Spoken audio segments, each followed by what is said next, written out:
The conference room on the 43rd floor of the Caldwell Group headquarters had floor-to-ceiling windows, and on a clear morning you could see all the way to the river. Nobody was looking at the river. 11 people sat around a table long enough to park a car on.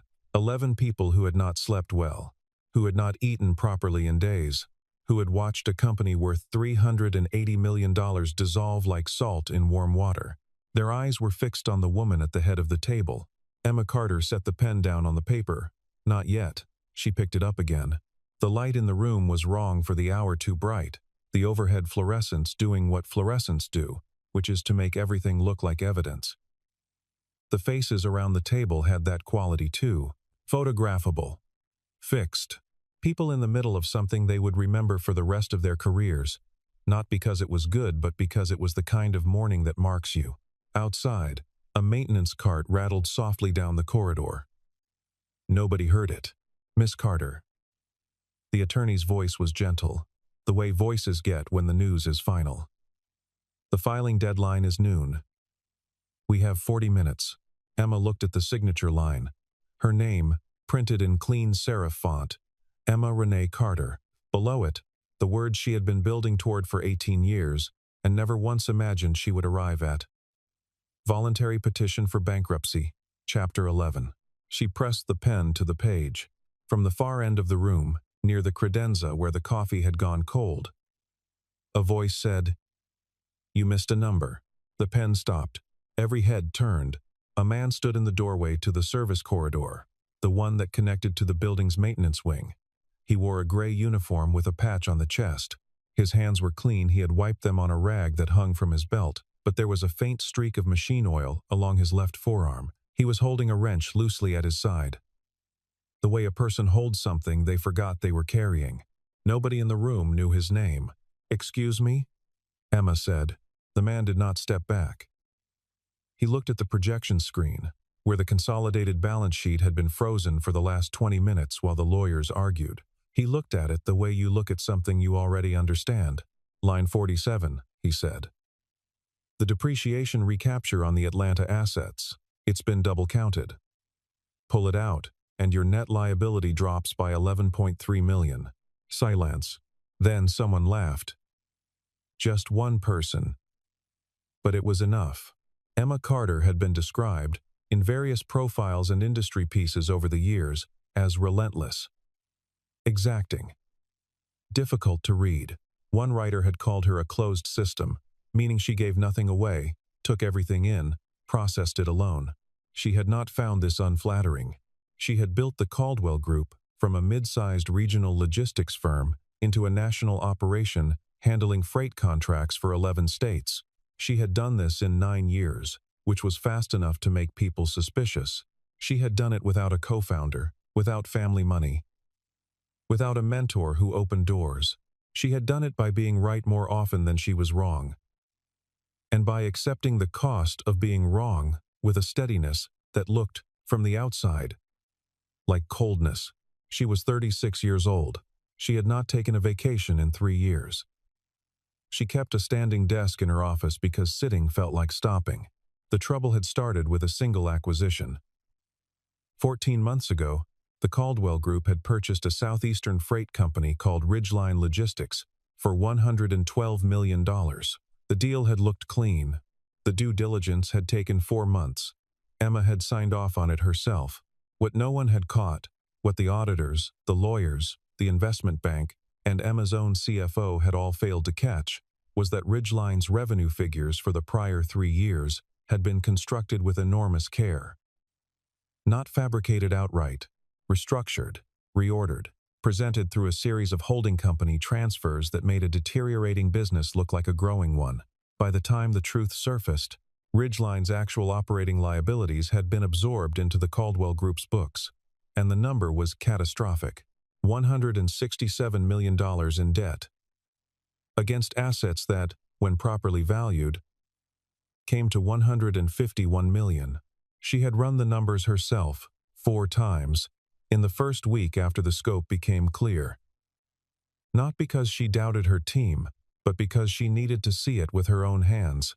She had sat at her kitchen table at 2 in the morning with a legal pad, and worked through every scenario: sale of assets, accelerated revenue collection, emergency capital raise, bridge financing, and at the end of each one, she had arrived at the same place: not enough. The arithmetic was not on her side, and Emma Carter had never been the kind of person who flinched from arithmetic. The building manager, Peggy, had hired him without asking too many questions, which he had appreciated. She had looked at his application, looked at him, and said, "You're overqualified, but the job is real, and the hours are honest, and I don't have time to manage people who think they're above it." He had told her he understood. She had believed him, because it was true. The work was physical and repetitive, and required a kind of attention that was different from financial analysis, but not lesser systems had their own logic, their own failure modes, their own elegant solutions. He had come to respect that. He had come to find, over 14 months, that there was something clarifying about work that you could see and touch, that you could evaluate by whether the unit ran or didn't, whether the temperature held or didn't, whether the thing you fixed stayed fixed.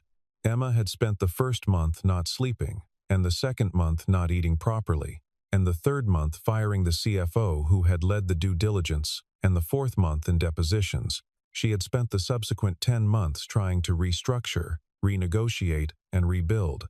3 of her largest freight contracts had not renewed. 2 lenders had accelerated their terms. The board had begun holding private calls without her. On the morning of the 43rd floor meeting, she had been awake since 3 a.m. She had showered, dressed in a charcoal suit, and driven herself to the building because she did not want anyone to see her face in the back of a car. She had taken the elevator alone. She had walked into the conference room at 7:58 and set her legal pad on the table and said good morning and meant none of it. By 9:15, everything that could be said had been said. The restructuring plan had failed to attract new capital. The bankruptcy attorney had the petition ready. The board members who had bothered to show up in person were looking at their phones. The ones on video call had their cameras off. Emma picked up the pen. She had built something. For 9 years, she had built something, and now she was going to sign her name to its ending. And the strangest thing was how quiet the room was. Nobody crying. Nobody angry. Just quiet, the way things get when they are already over. She pressed the pen to the signature line for the second time. The maintenance man was still in the doorway. Daniel Hayes had been working the early shift in the Caldwell Group building for 14 months. He arrived at 5:45 each morning, clocked in at the service entrance on the building's north side, and spent the first hour of his day in the mechanical room on the 4th floor, running checks on the HVAC system before the building filled up. He was 39. He had a daughter named Claire, who was 9 years old, and kept a notebook where she wrote down questions she intended to ask him when he got home. The notebook had a green cover. Last week's questions had included: why is the sky different colors at sunset? What does compound interest mean? And do you think fish know they are wet? He had answered all 3. He was good at answering questions. The other maintenance staff knew him as quiet and reliable, and not particularly interested in conversation. He showed up when he said he would. He fixed things correctly the first time. He did not complain about the hours, which started early and sometimes ran long. The building manager, a brusque woman named Peggy who had been doing the job for 20 years, had told him once that he was the best hire she had made in a decade, and he had thanked her and gone back to the task at hand. The Caldwell Group occupied floors 38 through 45.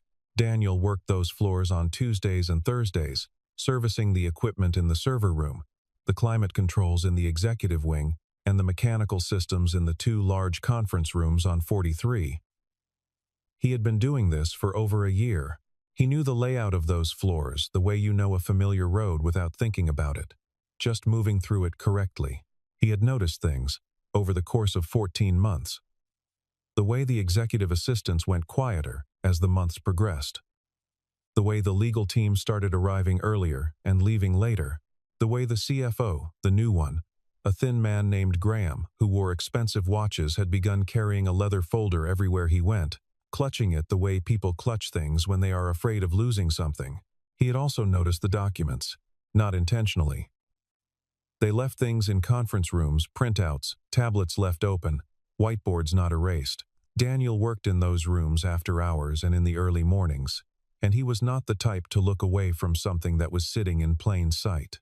He had looked, he had understood what he was looking at, and he had kept that understanding to himself, because it was not his business, and he had chosen, deliberately and with full awareness of the cost, to make it not his business. He had a reason for that choice. The reason had a name, and the name was Claire. The choice had cost him things he had not fully tallied until years later. Not the money he had not missed, the money the way he thought he might, but the sense of identity that the work had given him. In finance, you were always your position, your book, your year-end number. Strip those away, and the question of who you were became genuinely interesting, which was both harder and better than he had anticipated. He had spent the first year after leaving simply being Claire's father, which turned out to be a full-time project and then some. She had been a demanding infant, and then a curious toddler, and then a child who asked questions faster than he could answer them. And he had found, to his surprise, that he liked this version of his days considerably more than the previous one. That morning, the 43rd floor conference room had an equipment issue.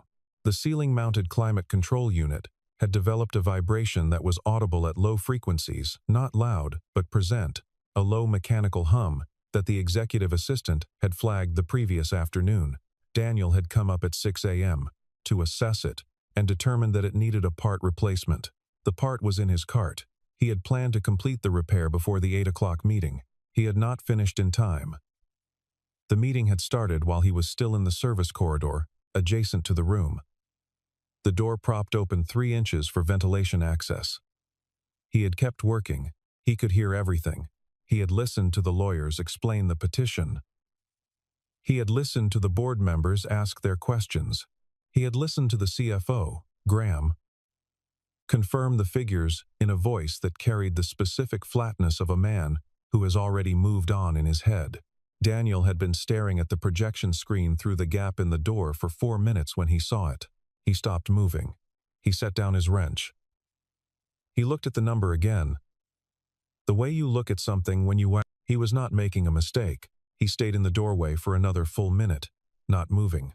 Claire's voice came to him, not as a hallucination but as a specific memory. From 2 Sundays ago, when they had been sitting at the kitchen table doing her homework, and she had looked up from her worksheet and said, completely unprompted, "If you know something important, you have to say it, even if it's scary. That's what being brave is." He had told her she was right. He picked up the wrench. He walked to the doorway. He looked at the room full of lawyers and board members and executives, all of them staring at him with the particular contempt that people reserve for those they consider invisible. "You missed a number," he said. The man who laughed was named Preston Alcott. He was the Caldwell Group's longest-serving board member, 70 years old. And he had been in rooms like this one many times. He knew how these mornings ended. He had a flight to catch at 2 o'clock. "Son," he said, in the tone of someone explaining something to a child. "I don't know how you got in here, but this is a private meeting. Whatever you think you saw." "Line 47, the man said again. He had not moved from the doorway. His voice was the same. Not louder, not defensive, the same. "The depreciation recapture on the Atlanta facility group. It's been included in both the operating losses and the capital account write-downs. That's an $11.3 million double count." Graham, the CFO, looked up from his folder. Something moved across his face, not fear exactly, but its precursor. The thing that comes before fear when a precise mind encounters a precise challenge. "That's an absurd," he began. "Pull up the Atlanta asset schedule," the man said. "Compare it to the depreciation table in Appendix C. The recapture figure appears in both." Silence again, a different kind. Emma had not moved. She was still holding the pen. She was looking at the man in the doorway, and she was doing the thing she did when she was thinking seriously, which was nothing. Absolutely nothing. No expression, no movement, just looking. He was not nervous. That was the thing. A man who had wandered into the wrong room would be nervous. A man who was performing confidence would be performing it. You could see the effort underneath. This man was not nervous and was not performing. He was simply standing there, the way you stand when you know where you are. She had seen people try to assert authority in rooms like this one. She knew exactly what that looked like. The lifted chin, the controlled volume, the careful enunciation that was meant to signal education and competence. She knew it because she had done it herself in the early years, before she learned that authority was not performed but inhabited. This man was not performing anything. He was just there. "You have 2 minutes, Emma said. Preston turned to her. "Emma, 2 minutes, she said, without looking at him. The maintenance man walked into the room. He did not apologize for his uniform or his wrench or the streak of oil on his forearm. He walked to the presentation laptop at the center of the table, pausing briefly, and looked at the keyboard, then at Emma. "May I?" She nodded once. He navigated to the appendix files with the speed of someone who had used similar systems before. Atlanta Asset Schedule. He opened it. He opened the depreciation table. He placed them side by side on the screen. Then he pointed. The room looked at what he was pointing at. Graham's jaw tightened. He opened his folder. He looked at the numbers. He looked at the screen. He looked at his folder again. The maintenance man stepped back from the laptop. He had been at it for 90 seconds. "The recapture amount," he said, "appears in the operating loss schedule as an income reduction, and then again in the capital write-down as an asset adjustment. Both are legitimate accounting treatments for that type of asset sale, but they capture the same economic event. You can't count it twice." He paused. $11.3 million has been subtracted from your net position twice. Add it back once, and your gap closes to $5.7 million. That's not solvency, but it's restructurable, and it changes the conversation you're having this morning considerably. He stopped talking. He had said what he came to say. Preston was no longer looking at his phone. There are moments in a meeting when something shifts, and everyone in the room feels it before anyone says it. The air quality changes. The way people are sitting changes. People who were looking at their phones put their phones away. This was one of those moments. Graham said, very quietly, "I need to verify this." "I know," the maintenance man said. He had moved back to stand near the wall, out of the center of things, as if he were returning to where he naturally belonged. Graham was on his laptop for 4 minutes. Nobody spoke. A junior attorney started to say something, and Preston touched his arm, and he stopped. Emma sat very still. She was doing arithmetic in her head, not with the numbers specifically, because she did not have them memorized well enough for that, but with the logic. If the double count was real, then the net deficit was half what they had been operating on for the past 6 weeks. The restructuring plan they had abandoned in February, the one that 2 of the lenders had declined because the numbers were too far gone, would it have worked at $5.7 million? She thought it might. She thought it very likely might. She did not look at the maintenance man. Graham set down his laptop. He took off his glasses and pressed 2 fingers to the bridge of his nose. A gesture Emma recognized as the one he made when he had to say something he did not want to say. "He's right," Graham said. "It's there. Appendix C, Schedule 4B. The Atlanta recapture is in both tables." More silence. Then Preston said, with a kind of slow dignity, "How did this get past the audit team?" "I don't know yet," Graham said. Emma finally looked at the maintenance man. He was standing near the credenza where the cold coffee was. He had put his wrench in the pocket of his uniform, or tried to. It was too long and stuck up at an angle. He was not looking at anyone in particular. He was looking at the floor with the expression of someone waiting for a conversation to be over, so he can go back to what he was doing. "What's your name?" Emma said. He looked up. "Daniel Hayes." "How did you see that?" He considered the question carefully. The way people do when they want to be accurate rather than impressive. "I've been looking at those documents for a while. You leave things in this room. I work in this room." He paused. "I've seen that depreciation table 3 times in the last month. The schedule in Appendix C didn't match the first time I saw it. And it still didn't match today. You remembered the figures from a month ago. He met her gaze without apology. Emma looked at him for another moment. Then she set the pen down on the table. Not on the signature line. On the table. Postpone the filing, she said to the attorney. We have things to review. Emma, this is a maintenance worker who looked at a printout, Preston began. Who was right? Emma said. Her voice was quiet and absolute. Get me the full audit file. I want everything from the Atlanta acquisition on my desk in 20 minutes. And someone find Mr. Hayes a chair. Nobody moved immediately. Then, slowly, they did. Emma cleared the room except for Graham and a junior analyst named Petra, who was 24 years old and had a particular talent for moving quickly through spreadsheets without making errors. Daniel Hayes stood at the corner of the table because he had declined the chair. They worked for 2 hours. The double count was only the beginning. Daniel walked them through 3 additional issues, not errors exactly, but choices. The way certain revenue recognition had been accelerated in the Ridgeline acquisition documents. The way a contract with a regional carrier had been valued at future projected revenue rather than current contracted amounts.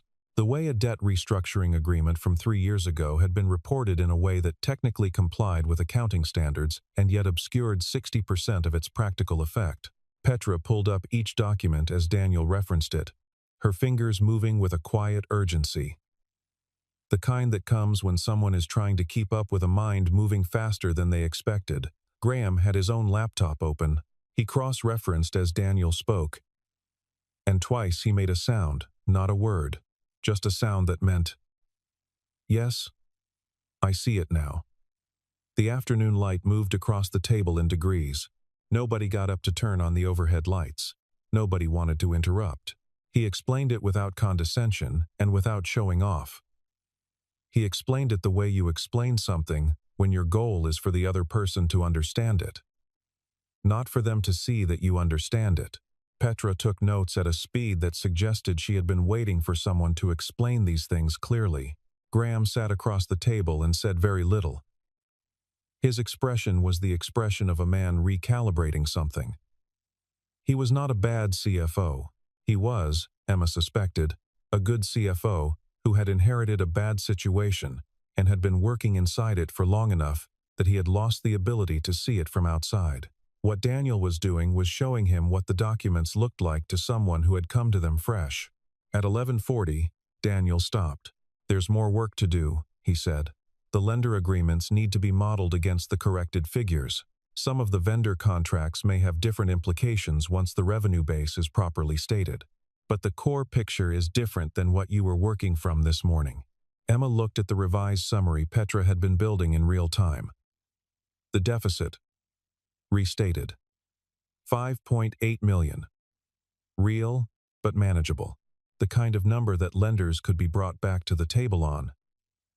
If the conversation were reframed, the kind of number that a restructuring firm could work with. Where did you learn to do this? Emma said. He was quiet for a moment. I used to work in finance. Used to. Yes.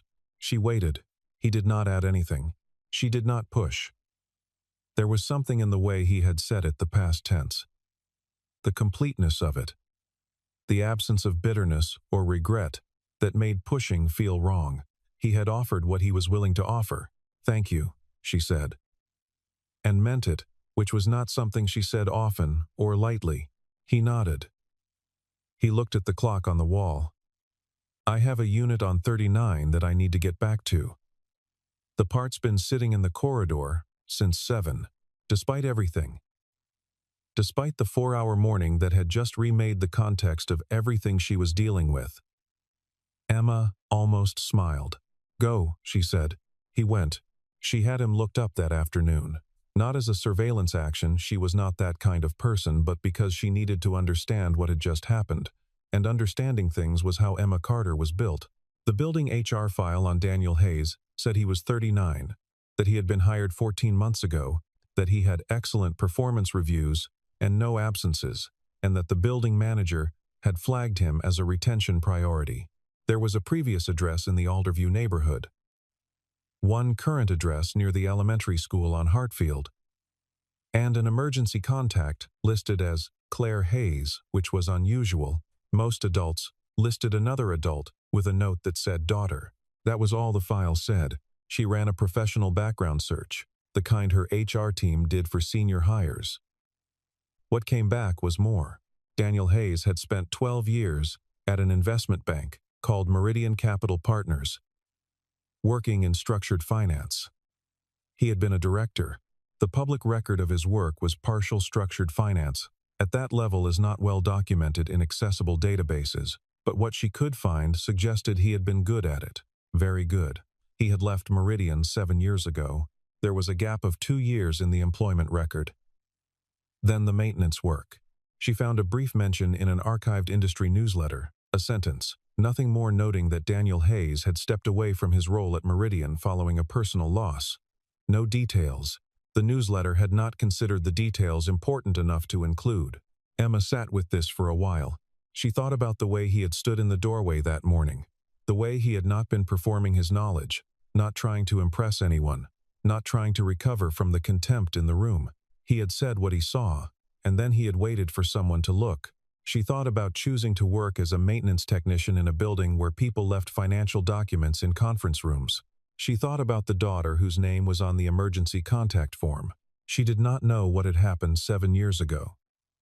She knew, with a clarity that was not sentiment but simply accurate reading, that whatever it was had been large enough to make him choose a different life entirely, and that he had made that choice and lived inside it without visible regret. She called the building manager at 4:30. "I'd like to speak with Daniel Hayes," she said. "Not as a Caldwell Group matter. Building business. Can you let him know I'm available this afternoon? He's finishing up on 39, Peggy said. "I'll send him up when he's done." He came up at 5:15, still in his uniform, the wrench replaced by a smaller tool she didn't recognize. He sat in the chair across from her desk without being invited to, which she appreciated. "I looked you up," she said, without preamble. "I figured you would. You were good at what you did." "Yes." "And you left." "Yes." She studied him. He returned the look with the same quality of patience he had had all day, not waiting for her to finish, exactly, but not in a hurry for anything. "Settled." "What happened?" she said. He was quiet for long enough that she thought he was not going to answer. Then, "My wife died. And I had a 9-month-old daughter. And I looked at the life I had been building, and I decided it was the wrong one." Emma said nothing. "I'm not asking for anything," he said. "I said what I needed to say this morning. That's finished." "I know," she said. "I'm not offering you anything. I just wanted to understand." He nodded slowly. "Now you do." She asked him, 3 days later, whether he would be willing to consult. Not full-time, not a title, not a salary restructure or an office or a business card. A specific ask. She needed someone to go through the Ridgeline acquisition documents, all of them, every filing, every exhibit, every amendment, and map exactly where the representation had diverged from reality. She had lawyers doing this. She needed someone who understood the financial logic, not just the legal exposure. She told him she would pay him at a consultant rate for his hours. She told him it could be evenings and weekends, that it did not need to interfere with his primary job. She told him it was a bounded project, with a defined end point. He asked for a day to think about it. He came back and said yes, on the condition that it would not run past 9 p.m. on weeknights. Because Claire went to bed at 9, and he liked to be there for it.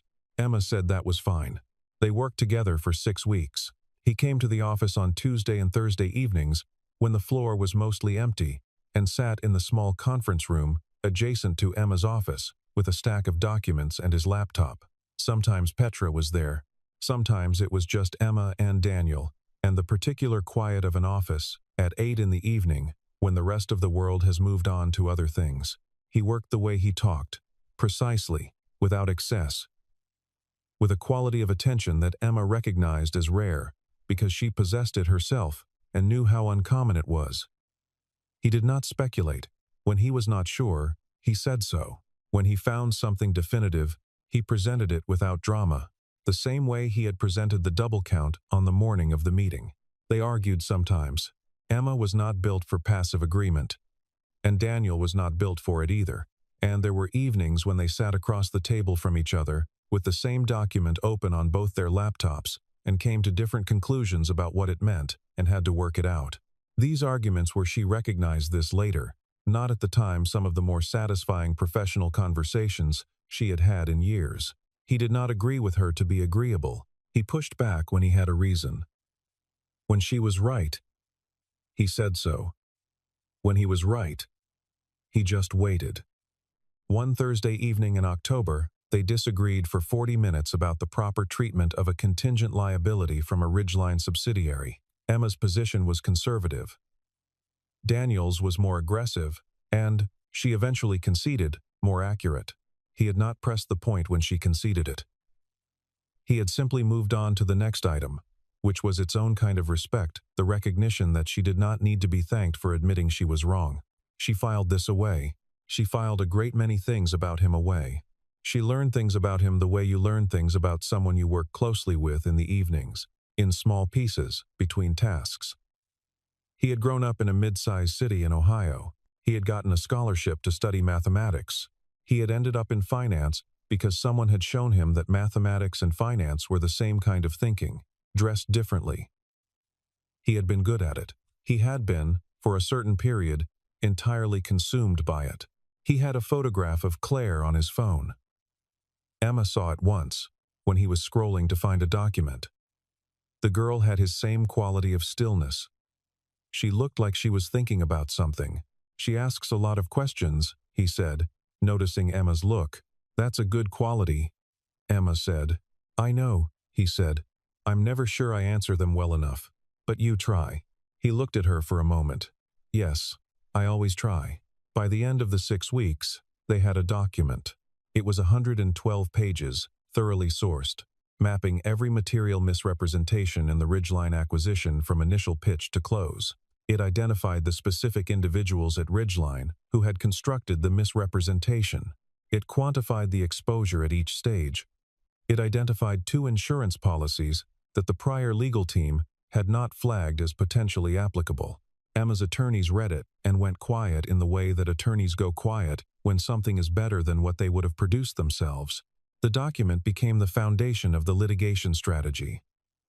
18 months later, the Caldwell Group would recover $41 million in a settlement with the former Ridgeline principals and their insurers. By that time, the company would be restructured, profitable, and operating with 30% fewer employees than at its peak, a number that still cost Emma sleep, but viable.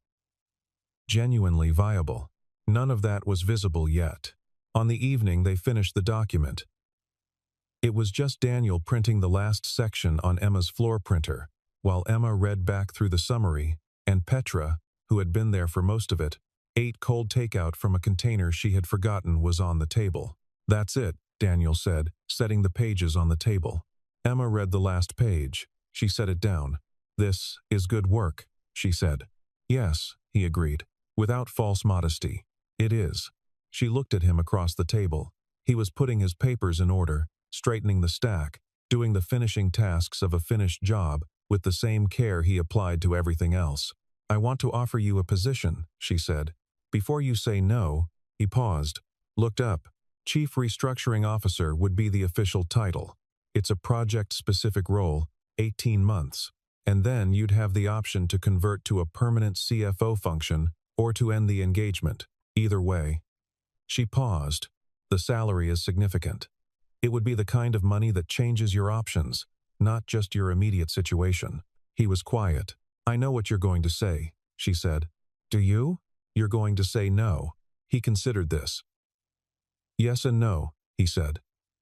The life I have works for me. I built it carefully. I'm not going to disrupt it for a salary. He picked up his pen. But I'm listening. She told him the terms. All of them.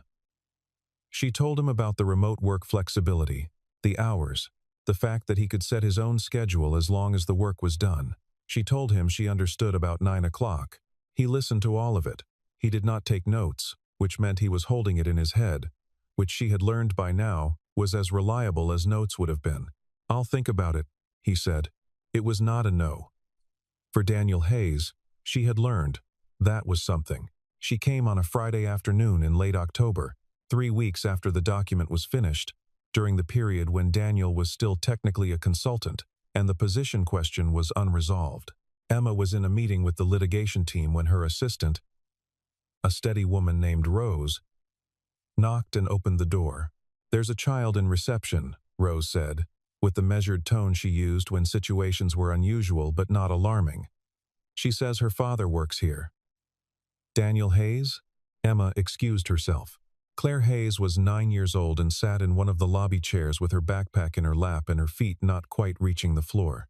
She had dark hair, and her father's particular quality of quiet, the kind that reads as self-possession rather than shyness. She was reading a book. She looked up when Emma came through the glass doors. "You're not my dad," the girl said, not unkindly, just accurate. "I'm Emma Carter. I work with your dad. Are you okay?" "My after-school program ended early," Claire said. "Dad forgot his phone this morning, so I couldn't call him. I took the bus here because I know the address." Emma looked at her for a moment. 9 years old, on a city bus, navigating to a correct address, sitting calmly in a corporate lobby with a book. "Does your dad know you can do that?" Emma said. "Do what?" "Navigate here on your own." Claire thought about this. "Probably not. Specifically. He knows I know the bus system because we practice." Emma called down to the maintenance floor. Daniel arrived in the lobby 4 minutes later, and the look on his face when he saw Claire was the look of a parent who has experienced fear and relief in the same moment and is working to keep both off his face for the child's sake. "Hey," he said. "Hey," Claire said. "I took the 14 bus." "I know," Rose texted me. "Are you hungry?" "A little." Daniel looked at Emma. "I'm sorry. I'll take her home." "Stay," Emma said. And then, to Claire, "We have decent snacks on this floor. Would you like to see the office while you wait?" Claire looked at her father, who gave a small nod. Then she looked at Emma with the frank assessment of a child who is deciding whether to trust someone. "Okay," she said. "Do you have a view of the river?" 43 floors up, Emma said. "Best view in the building." Claire picked up her backpack and stood. They went up together, the three of them, in the elevator. Claire stood between them and looked at the numbers changing and did not say anything. Emma had the impression the girl was thinking about something she would write in her notebook later. At the window, Claire looked at the river for a long time. Then she said, "You can see where the current changes direction. Right there, at the bend. See how the water is a different color?" Emma looked. The girl was right. She had not noticed that, in 3 years of working on this floor. "Your dad tells me you have a lot of questions," Emma said. "He keeps a list," Claire said, still looking at the river. "We go through them at dinner." Emma looked at Daniel. He was watching his daughter at the window with the expression of someone who has built something they are proud of and knows, in their bones, that it is the most important thing they will ever build. She looked away, back at the river, at the place where the water changed color. He took the position, not the full version she had offered. They negotiated which she had expected, and which was, in its way, satisfying, and arrived at something that was closer to a senior consulting arrangement with a defined structure and clear exit provisions. He would work 3 days a week in the office. The other time was his. The hours were his to manage. 9 o'clock was inviolable. He did not take an office.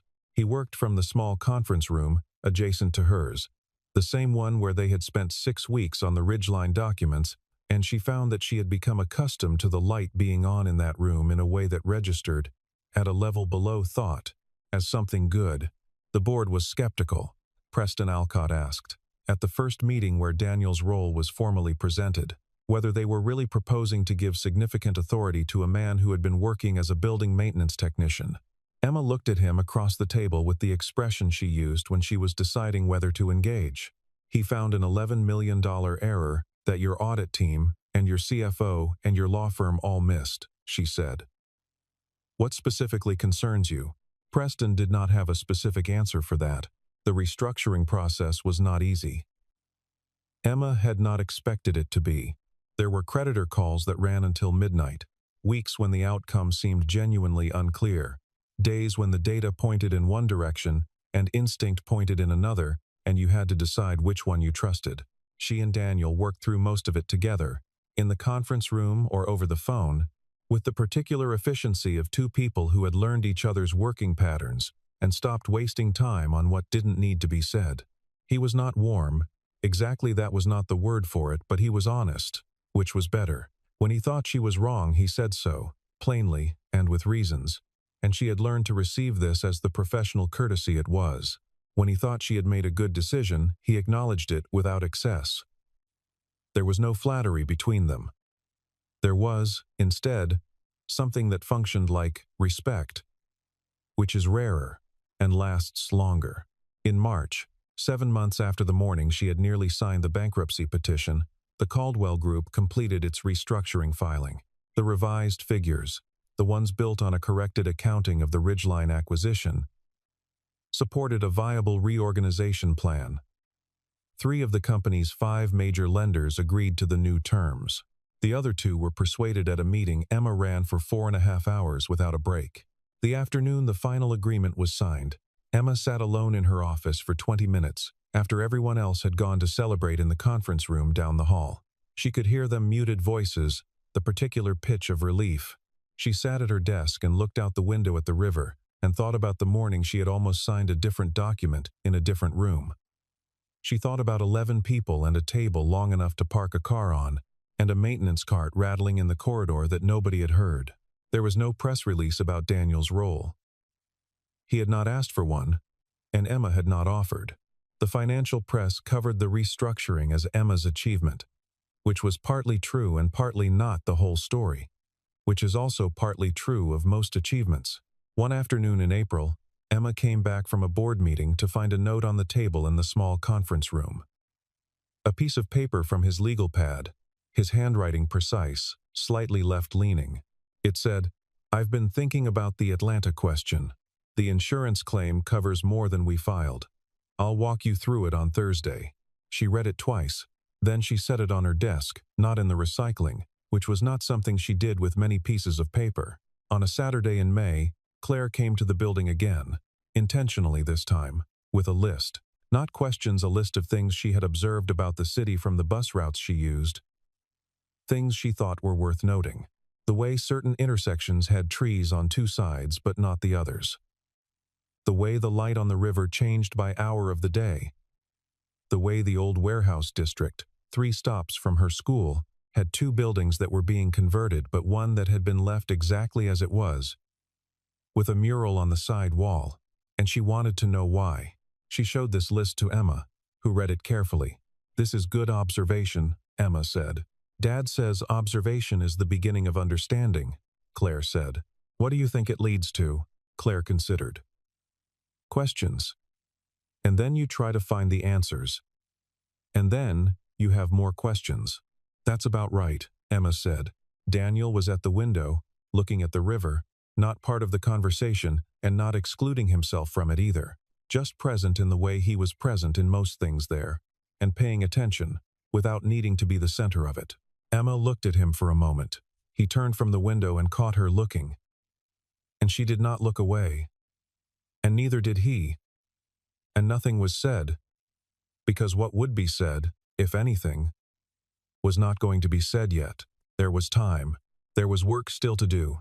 There was a child with a notebook full of questions, and a father who always tried to answer them, and a company that was, slowly, carefully, becoming itself again.